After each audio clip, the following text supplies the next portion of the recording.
Welcome back to another episode of Let's Talk About EDC. Top five.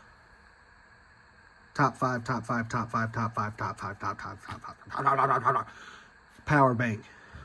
This rounds out my last item for my top five with a caveat bonus item.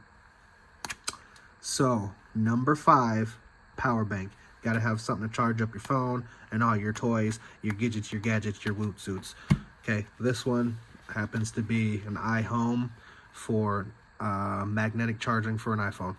Okay, so it's got that going for it. It's got Type C, or Type A, Type C, and a, yeah, I already said it, Type C. So, I'm good. They make them in all shapes and sizes. Don't leave home without it. Okay? Top five, in my opinion, for your EDC carry.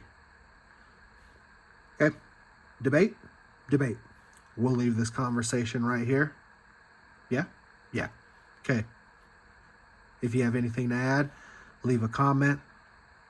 If you like the video, you know what to do. If you would like to subscribe, go ahead. Thank you for watching. Have a blessed day. EDC over and